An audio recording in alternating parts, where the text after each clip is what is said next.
제 안방에 있는 돼지 저금통의 뚜껑을 따 동전을 세고 있는 며느리를 보았습니다. 저는 깜짝 놀란 마음을 숨기고 태연한 척 동전은 왜 세어보는 거니? 하고 며느리에게 물어보았어요. 아, 어머님, 언제 오셨어요? 어머님이 평소 저축을 어떻게 하는지 조금 궁금했어요. 라며 며느리는 너스레를 떨더니 집으로 돌아갔습니다. 그 뒤로 사소한 비용도 저에게 연락을 하여 이것저것 부탁을 하기 시작했죠. 어머니, 집에 스탠드가 필요한데 3만 원만 보내주세요. 이번 여름 선풍기가 고장이 나서 수리가 필요해요. 근데 수리비보다 새로 사는 게 나을 것 같으니 돈 좀 붙여주세요. 안녕하세요. 황혼의 지혜입니다. 제 채널은 나이가 들면서 축적된 우리들의 황혼의 지혜 그리고 경험을 함께 나누고 싶어서 만들어진 공간입니다. 열심히 만든 제 영상을 감상하시고 여러분의 경험과 지혜를 댓글로 나눠주세요. 오늘은 처음엔 착한 줄 알았던 어여쁜 며느리가 시간이 지날수록 돈을 욕심내고 결국엔 시부모 가정의 파탄까지 끌고 간 사연입니다. 이 어르신께 조언과 격려를 해주실 분들은 댓글을 달아주세요. 그럼 사연 시작하겠습니다. 안녕하세요. 저는 진주에 사는 김갑 화가명입니다. 이른의 나이에 이런 글을 쓰게 될 줄은 정말 몰랐어요. 평생을 성실하게 살아온 저에게 이런 불행이 닥칠 줄은 꿈에도 생각하지 못했죠. 이런 불행한 제 이야기를 들어주시겠습니까? 저는 평생을 남편과 함께 작은 가게를 운영하며 세 아들을 키워냈어요. 우리는 결코 넉넉한 삶을 살지는 못했지만 사랑과 노력으로 자녀들을 훌륭하게 키워냈어요.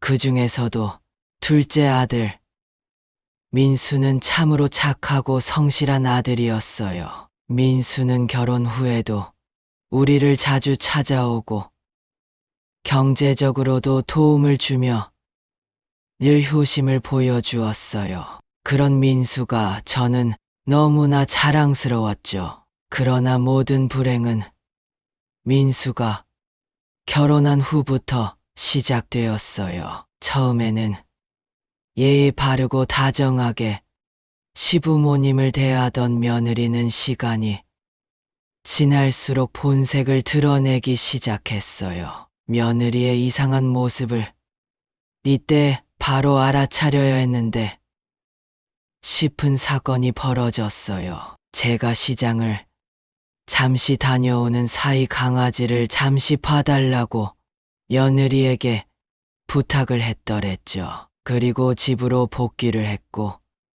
제 안방에 있는 돼지 저금통의 뚜껑을 따 동전을 세고 있는 며느리를 보았습니다. 저는 깜짝 놀란 마음을 숨기고 태연한 척 동전은 왜 세어보는 거니? 하고 며느리에게 물어보았어요. 아, 어머님, 언제 오셨어요? 어머님이 평소 저축을 어떻게 하는지 조금 궁금했어요. 라며 며느리는 너스레를 떨더니 집으로 돌아갔습니다. 그 뒤로 사소한 비용도 저에게 연락을 하여 이것저것 부탁을 하기 시작했죠. 어머니, 집에 스탠드가 필요한데 3만 원만 보내주세요. 이번 여름 선풍기가 고장이 나서 수리가 필요해요. 근데 수리비보다 새로 사는 게 나을 것 같으니 돈 좀 붙여주세요. 며느리는 점점 더 많은 것을 요구했고 우리의 지원 없이는 생활이 어렵다고 끊임없이 불평했어요. 어머니, 이번 달에도 생활비가 부족해서요. 조금만 더 지원해 주시면 안 될까요? 솔직히 저희가 고생 많이 하잖아요. 이렇게 시부모님 돌봐드리는 집 요즘 정말 없어요. 며느리는 매달 같은 말을 반복했어요. 그럴 때마다 저는 마음이 약해져서 며느리의 요구를 들어줄 수밖에 없었어요. 그래도 어느 정도 가게가 나아지면 더 이상 요구를 하지 않겠지 싶어 인내하는 시간을 보내고 있었죠. 하지만 며느리의 요구는 끝이 없었어요. 새로운 가구를 사야 한다. 아이들 학비가 부족하다. 여행을 가고 싶다. 끊임없이 돈을 요구했어요. 저는 남편과 함께 힘들게 번 돈을 조금씩 며느리에게 건넸어요. 아가, 이번 달이 마지막이다. 우리도 저축해둔 돈을 점점 뺐으니 마음이 불안하고 힘들단다. 우리에게도 여유를 좀 주렴. 하지만 저의 불안함은 아는지 모르는지 남편은 힘든 아들의 가정을 돕는 것이 당연하다고 생각했기에 불만을 가지지 않았어요. 저 혼자만 답답할 노릇이었죠. 하지만 시간이 지날수록 며느리의 요구는 점점 더 과해졌고 남편도 결국 저와 같이 점점 지쳐갔어요. 그러던 어느 날 며느리는 새 차를 사고 싶다고 말했어요. 어머님, 저희 차가 너무 낡아서 고장이 자주 나서 새 차로 바꿔야 할 것 같은데 도와주실 수 있나요? 며느리의 이 말에 저는 큰 충격을 받았어요. 가구와 학비, 온갖 생활비를 요구하던 며느리가 이제는 새 차까지 바란다는 사실에 분노가 치밀어 올랐어요. 하지만 저는 끝내 며느리의 요구를 들어줄 수밖에 없었어요. 또 어떤 날엔 어머님, 저희가 집을 사려는데 당장의 계약금이 부족해요. 도와주실 수 있을까요? 솔직히 지금 저희 집 너무 좁잖아요.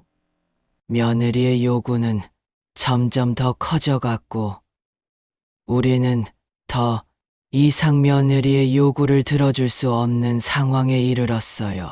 그러나 며느리는 우리가 돈을 빌려서라도 도와줘야 한다고 주장했어요. 며느리의 무리한 요구에 우리는 큰 스트레스를 받았고 이는 저의 건강에 악영향을 미쳤어요. 뿐만 아니라 며느리는 가족 모임에서 다른 며느리들과 비교하며 우리를 비난하기도 했어요. 어머님, 다른 집 며느리들은 시부모님이 얼마나 잘해주는지 아세요? 근데 저희는 왜 이렇게 힘들게 살아야 하죠? 여태 어머님 도와드린 게 후회돼요. 차라리 알바나 했으면 돈이라도 벌었을 텐데. 며느리의 비난과 막말에 저는 큰 상처를 받았어요. 우리가 그녀를 위해 얼마나 많은 것을 희생했는지 모르는 듯한 그녀의 태도에 실망감과 분노가 쌓여갔어요. 어느 날 저는 병원에 가서 검진을 받았어요. 최근 들어 지속적인 피로감과 통증이 있었기 때문입니다. 검사 결과를 받은 저는 큰 충격을 받았어요. 의사는 저에게 암 진단을 내렸어요. 어르신, 너무 늦지 않게 치료를 시작해야 합니다. 암이 이미 너무 많이 퍼졌어요.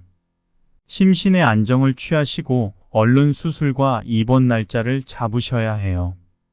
가족들에게도 어서 알리시고 연락 주세요.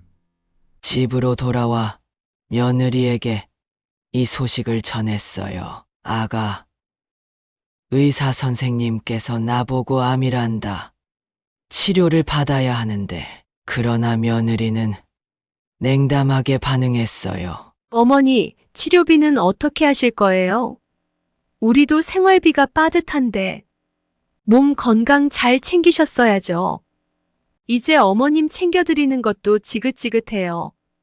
며느리의 차디찬 반응에 저는 큰 실망을 느꼈어요. 그제서야 저는 며느리의 본심을 깨닫게 되었어요. 그동안 우리를 이용해 왔다는 생각에 마음이 찢어질 듯 했죠. 남편과 저는 그동안 조금씩 모아둔 저축을 활용해 자녀들에게 도움을 줄 수 있었어요. 며느리도 힘든 저희의 눈치를 보는 건지 연락이 뜸해졌어요. 비록 우리의 생활이 더욱 빠듯해질 것이었지만 자녀들과 손주들이 조금이라도 안정을 찾을 수 있다면 그것만으로도 큰 위안이 되었어요.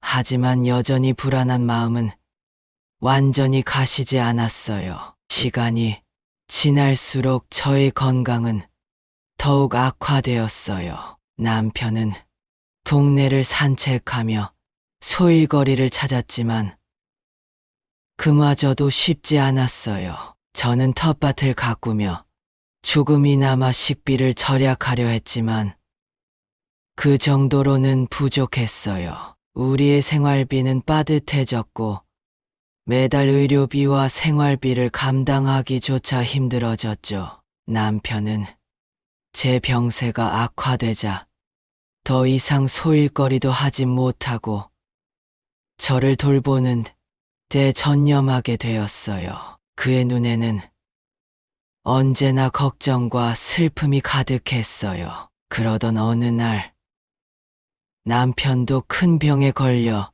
병원에 입원하게 되었어요. 저는 그의 곁을 지키며 매일을 눈물로 보냈어요. 남편이 병원에 입원한 지 몇 달 후 결국 그는 우리의 곁을 떠났어요.